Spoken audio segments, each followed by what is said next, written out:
Olá, meu nome é Rodrigo Lopes, sou jornalista do Sistema FIEP. Este videocast é o primeiro de uma série que vai tratar de temas essenciais para a indústria do Paraná, sempre na companhia de especialistas nas mais diversas áreas.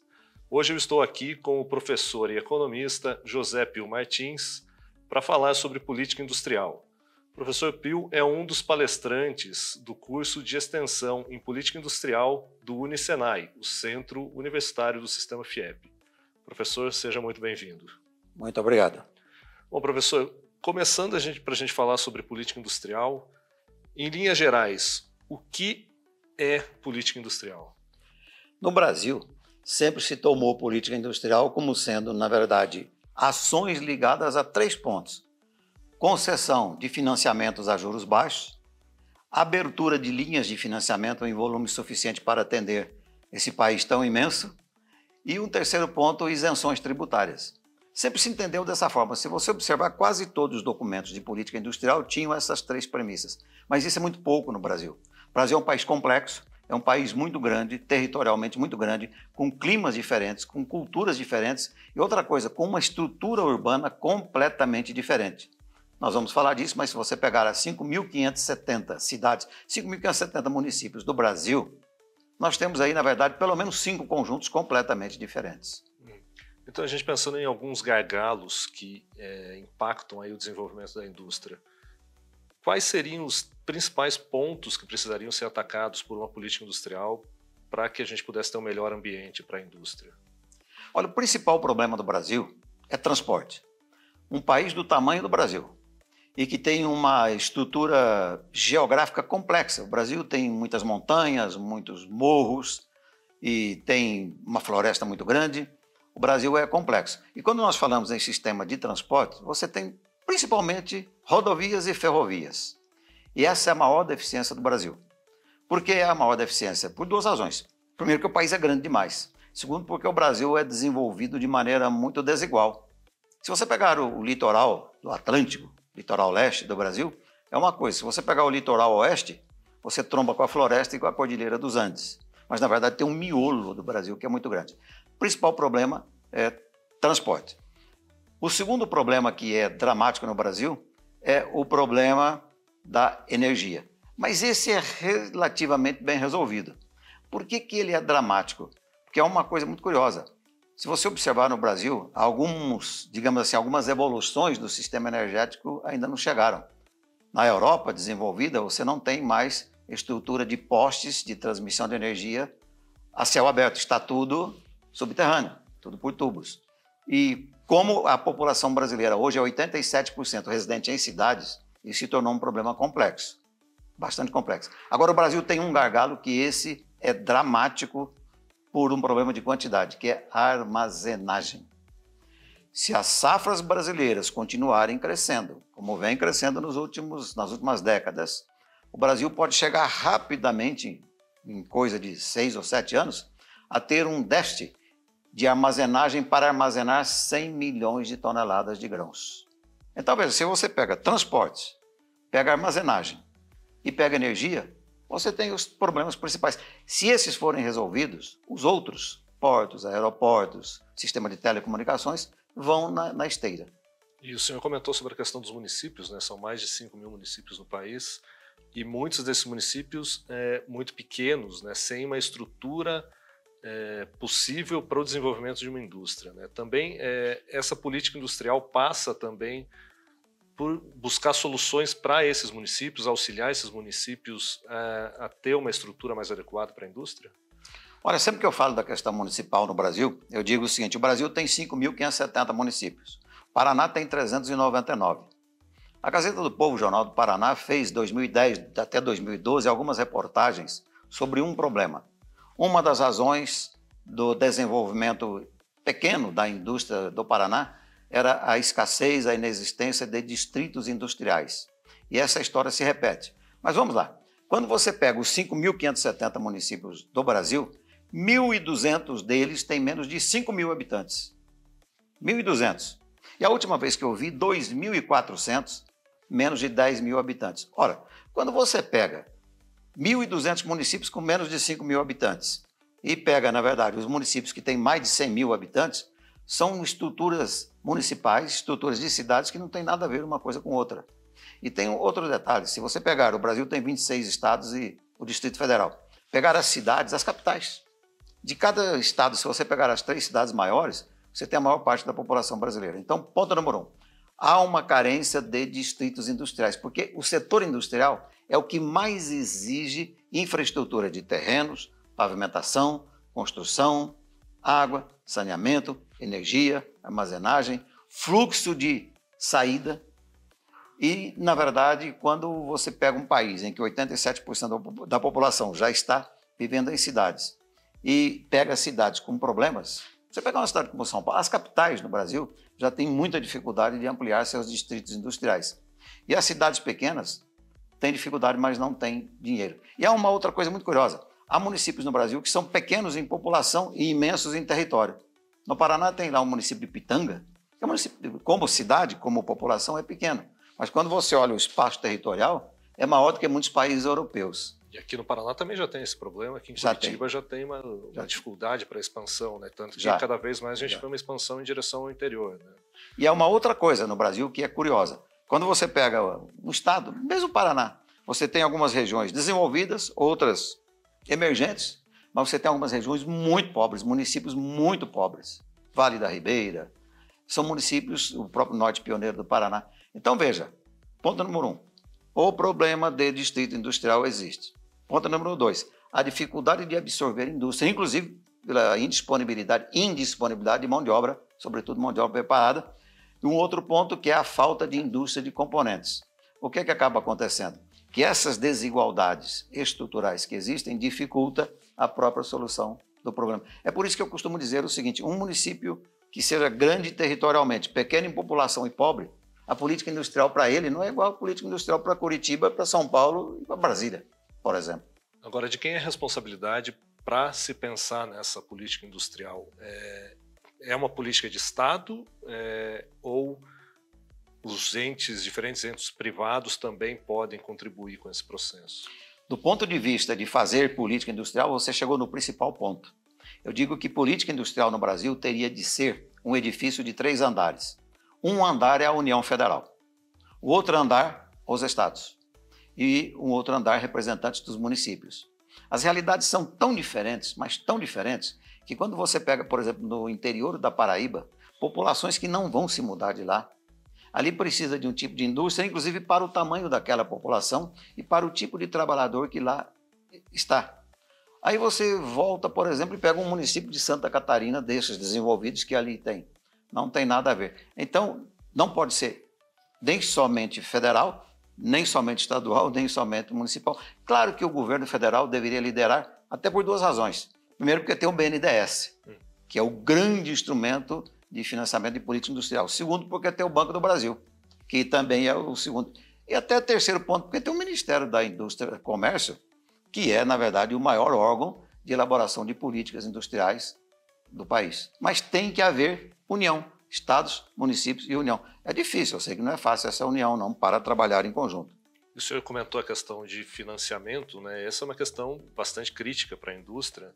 E a gente vê, por exemplo, no setor do agronegócio, já existe uma política muito mais consolidada, você tem o Plano Safra, enfim, iniciativas que possibilitam o financiamento daquela atividade com um crédito muito mais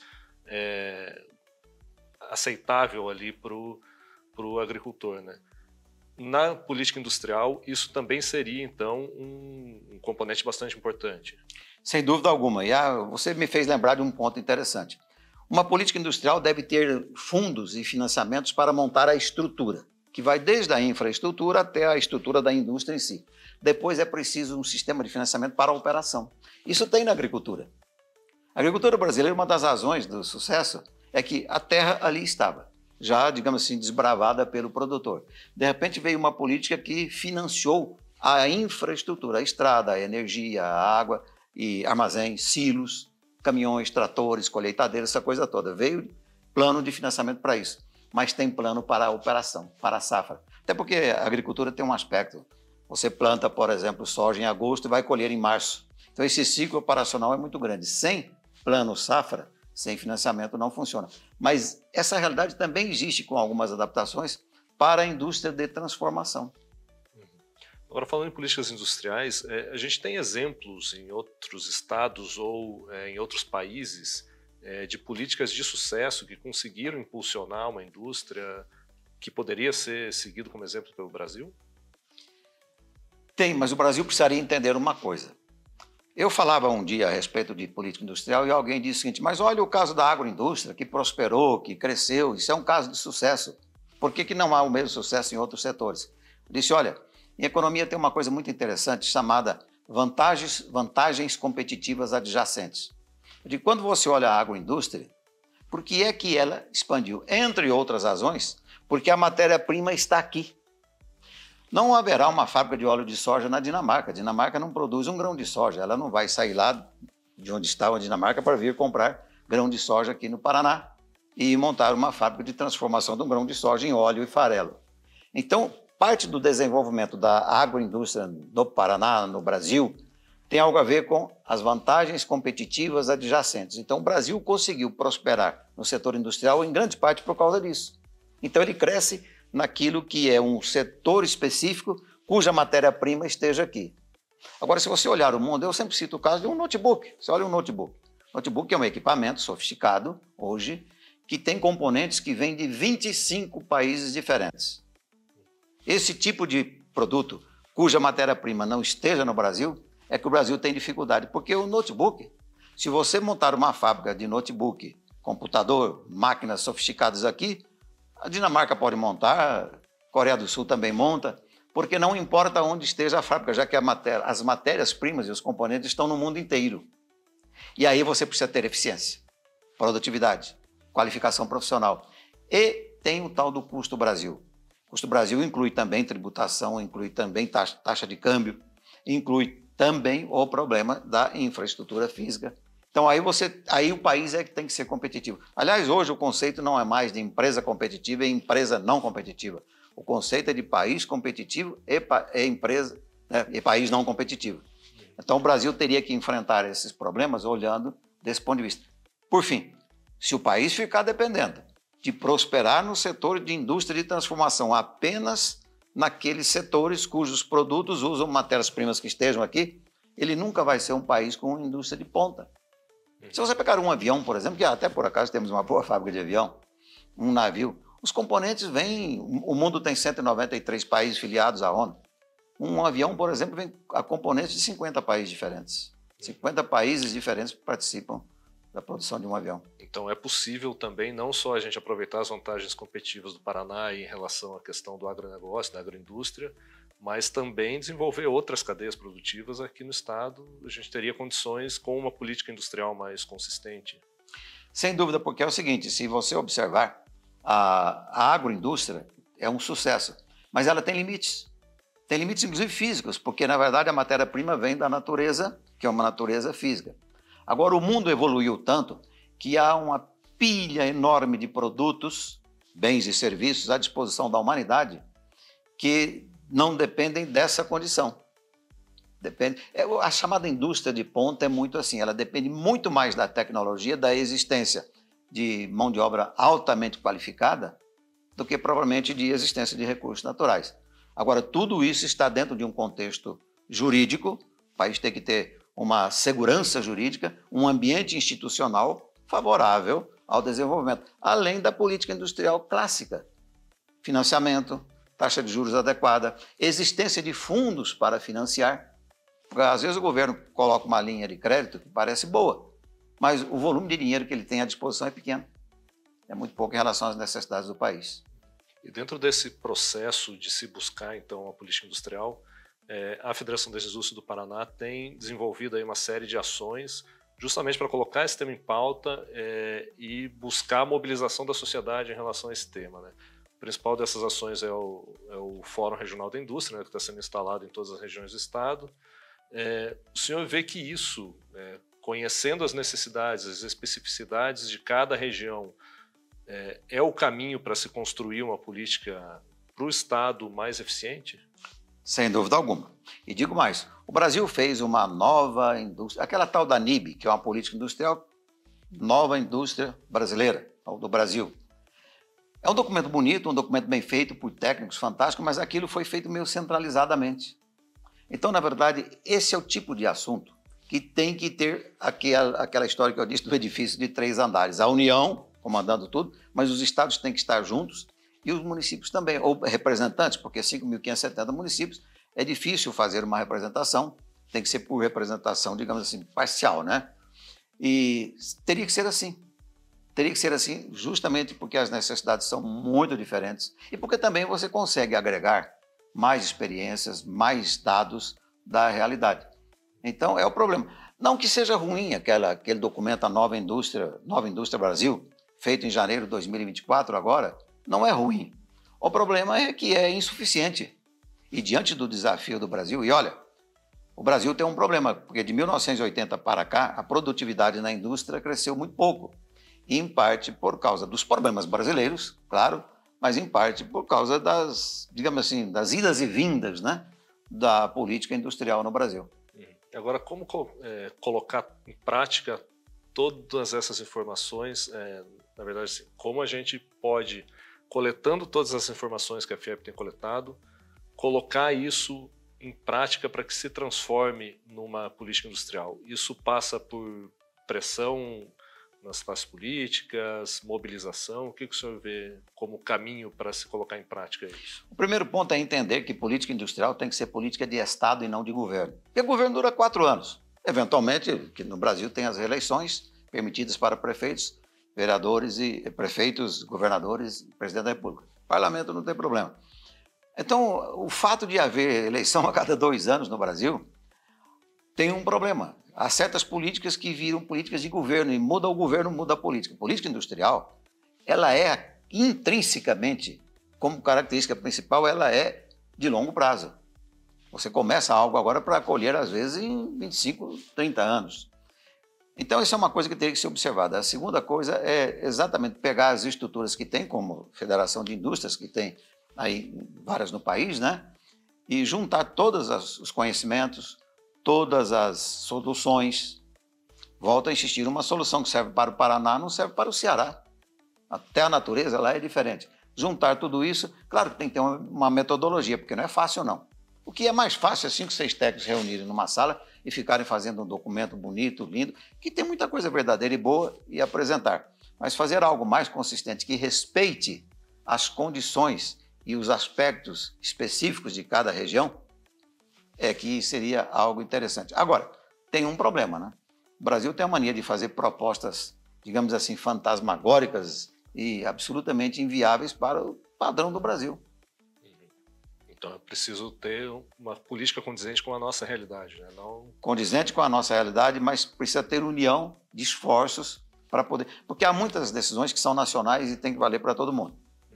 Aliás, essas 3 questões que sempre ocorreram, né? Isenções tributárias, taxa de juros, fundos de financiamento disponíveis. Isso tem que ser nacional, respeitada a peculiaridade, né? Agora, professor, para a gente finalizar, o Unisenai está promovendo esse curso sobre política industrial, vários especialistas falando sobre diferentes aspectos de política industrial, com o foco em levar mais informação e qualificação para empresários, para lideranças industriais, né? De que forma também esse conhecimento que está sendo ofertado por esse curso pode contribuir nesse processo de construção de uma política industrial? Olha, eu costumo dizer que um cantor, quando vai dar um show, ele treina, ele ensaia. Nós precisamos ter uma atitude psicológica mais ou menos assim. Primeiro é preciso conhecer a realidade. Conhecida a realidade, é preciso entender a realidade. Conhecendo e entendendo a realidade, é preciso aceitar a realidade. A realidade você aceita. E aí sim você aprende a lidar com ela. E nesse momento os interesses nacionais, os interesses econômicos, os interesses de desenvolvimento esbarram às vezes nas questiúnculas políticos partidárias. Aliás, as questiúnculas político-partidárias no Brasil são um empecilho, porque de repente elas se atravessam num trabalho maravilhoso e atrapalham. Mas é possível. As organizações de classe no Brasil, as próprias federações, associações comerciais, entenderam bastante bem isso. Cada um acredita na tese política que quiser acreditar, torce para o partido que quiser torcer, mas quando se trata dessas questões eminentemente econômicas, técnicas, científicas, é preciso deixar um pouco isso de lado e não colocar isso como um empecilho para se estudar, se fazer as coisas em conjunto. E eu acho que, na verdade, todo esse trabalho que está sendo feito aqui passa por essas etapas, né? Em conhecer a realidade, entender a realidade, aceitar a realidade e aprender a lidar com ela. Isso tudo vai formar, digamos assim, um castelo de conhecimentos e de soluções que serão muito úteis ao Estado e ao país. Certo, muito bem. Nós recebemos aqui o professor e economista José Pio Martins. Ele é professor do curso de extensão em política industrial que está sendo ofertado pelo Unisenai. Encerramos aqui este primeiro episódio e voltaremos em breve. Professor, muito obrigado. Muito obrigado. Disponha.